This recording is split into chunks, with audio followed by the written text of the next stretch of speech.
बीडमध्ये राष्ट्रवादीला झटका. 11 नगरसेवक बंडाच्या तयारीमध्ये. आमदार विजयसिंह पंडितांचे फोटो सोशल मीडियावरून हटवले. नेमकं घडलंय काय तेच आपण या पुढील व्हिडिओच्या माध्यमातून पाहूया. गेल्या 7 महिन्यापूर्वी बीड नगर परिषदेची निवडणूक पार पडली. ह्या निवडणुकीमध्ये आमदार विजयसिंह पंडित, आमदार संदीप क्षीरसागर तसंच भाजपचे नेते असलेले योगेश क्षीरसागर यांच्या नेतृत्वाखाली बीड नगर परिषदेची निवडणूक पार पडली. या निवडणुकीमध्ये विजयसिंह पंडित यांच्या गटाचा दणदणीत विजय देखील झाल्याचं आपण या निवडणुकीमध्ये पाहिलेलं आहे.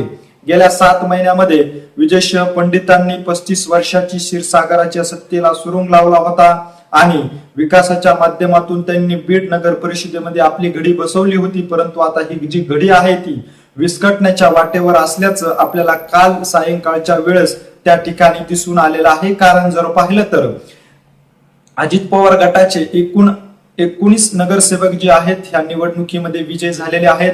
या 19 नगरसेवकापैकी 11 नगरसेवक जे आहेत त्या बंडाच्या तयारीमध्ये असल्याचं चित्र जे आहे ते आता काल सायंकाळी सोशल मीडियावरून विजयसिंह पंडितांचे फोटो हटवल्यानंतर हे चित्र स्पष्ट झाले असल्याचं त्या ठिकाणी आपल्याला पाहण्यास मिळालेलं आहे. त्यामुळे आता बीड नगर परिषदेमध्ये विजयसिंह पंडित यांना चांगला झटका बसणार असल्याचं देखील बोललं जात आहे. राज्याच्या उपमुख्यमंत्री तसंच बीड जिल्ह्याच्या पालकमंत्री असलेल्या सुनित्राताई पवार ह्या बीड जिल्ह्याच्या दौऱ्यावर आल्या असता त्यावेळेस धनंजय मुंडे यांच्या पाठीशी हा 11 नगरसेवकाचा गट आपल्याला एकत्ररित्या उभा राहिल्याचं दिसून आलेलं आहे. त्या दिवसापासूनच बंडाची तयारी केली असल्याचं देखील आता सूत्रांकडून मिळालेल्या माहितीनुसार समोर येत आहे. त्यामुळे हे 11 नगरसेवक जे आहेत ते आता धनंजय मुंडे यांच्या नेतृत्वावर विश्वास ठेवून वेगळा गट तयार करणार असल्याचं देखील सांगितलं जात आहे.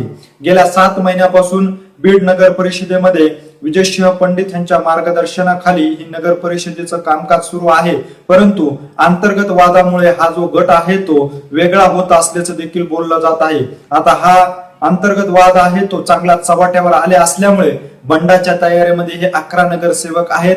त्यामुळे विजयसिंह पंडितांना हा चांगलाच झटका बसणार असल्याचं देखील बोललं जात आहे. त्यामुळे 35 वर्षाची क्षीरसागराच्या सत्तेला पंडितांनी सुरुंग लावला होता. परंतु पंडिताच्या सत्तेला केवळ 7 महिन्यामध्येच क्षीरसागर बंधू जे आहेत ते सुरुंग लावणार असल्याचं चित्र हळूहळू आता स्पष्टपणे दिसू लागलेलं आहे. धनंजय मुंडे यांच्या नेतृत्वाखाली जरी हा गट गेला असला तरी मात्र हा गट आता पाठिंबा योगेश क्षीरसागर यांच्या गटाला नक्कीच देणार असल्याची चर्चा देखील आता हळूहळू समोर येत असल्याचं दिसून येत आहे. कारण भाजपच्या गटामध्ये योगेश क्षीरसागर गेलेले आहेत. त्या ठिकाणी योगेश क्षीरसागरांना ह्या गटाने जर आपला पाठिंबा दिला तर बीड नगर परिषदेमध्ये उपनगर अध्यक्षपदी योगेश क्षीरसागर यांच्या गटाचाच नगरसेवक जो आहे तो बसू शकतं असे देखील चित्र ह्या 11 नगरसेवकांनी बंड पुकारल्यामुळे स्पष्ट दिसत आहे. त्यामुळे विजयसिंह पंडितांच्या सत्तेला चांगला सुरुंग लागणार आहे. विजयसिंह पंडित जे आहेत ह्या 11 नगरसेवकाची नाराजी दूर करण्यासाठी वरिष्ठाकडे कशा पद्धतीने पाठपुरावा करतात, याचबरोबर या 11 नगरसेवकाची कशा पद्धतीने समजूत काढतात याकडे देखील संपूर्ण बीड जिल्ह्याचं लक्ष लागलेलं आहे. एकंदरीत या सर्व घडामोडीविषयी नेमकं तुम्हाला काय वाटतंय हे आम्हाला आमच्या कमेंट बॉक्समध्ये नक्की कळवा. अशीच माहिती जर तुम्हाला वेळोवेळी जाणून घ्यायची असेल आणि तुम्ही अजूनही आमच्या चॅनलला जर सबस्क्राईब केलं नसेल तर नक्की सबस्क्राईब करा. धन्यवाद.